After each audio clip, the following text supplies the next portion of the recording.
Good evening. ఈరోజు APPSC group 1 group 2 DSC police constable prepare అయ్యే వారికి ఒక చిన్న ఇన్ఫర్మేషన్ అండి. మీకు బౌద్ధ మతం చదివే దగ్గర మీకు విహారం, చైత్యం అనే పదాలు తరచుగా వినిపిస్తుంటాయి.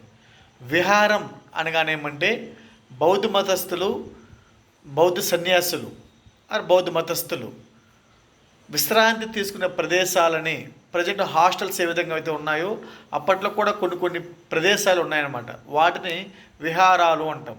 విహారాలు అనగా విశ్రాంతి తీసుకునేటువంటి ప్రదేశాలని విహారాలు అంటాం.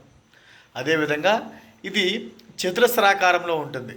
చతురస్రాకారంలో విహారాలు ఉంటుంది. నెక్స్ట్ సెకండ్ వన్ చైత్యం. చైత్యం అనగా ప్రార్థనా మందిరం.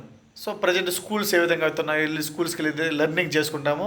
అప్పట్లో చైత్యాలకు వెళ్ళేవాళ్ళు. చైత్యం అంటే అక్కడ బౌద్ధ మతానికి సంబంధించి బౌద్ధ సన్యాసి మిగిలిన వారికి సమాచారం, ఇన్ఫర్మేషను చెప్పేవాళ్ళు బౌద్ధ మతం గురించి. దీనిని చైత్యం అంటాం. అంటే చైత్యం అనేది ప్రార్థనా మందిరం. సంఘం శరణం గచ్చామి, బుద్ధం శరణం గచ్చామి, ఇలా అక్కడ నేర్చుకునేవాళ్ళు అనమాట. ఇది దీర్ఘ చతురస్రాకారంలో ఉంటుంది. చైత్యం అనేది దీర్ఘ చతురస్రాకారంలో ఉంటుంది.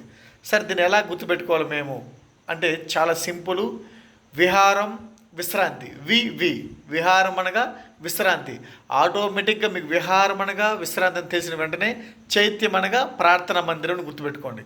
అదేమో చతురస్రాకారంలో ఉంటుంది. చైత్యం అనేది దీర్ఘ చతురస్రాకారంలో ఉంటుంది. ఈ ఇన్ఫర్మేషన్ మీకు నచ్చినట్లయితే ఎవరికైనా నాన్ మ్యాథ్స్ స్టూడెంట్స్ ఉంటే జస్ట్ ఇలా చిన్న చిన్న వీడియోస్ మీకు చేస్తుంటాను, మీకోసం ఫార్వర్డ్ చేయండి చాలు. Thank you.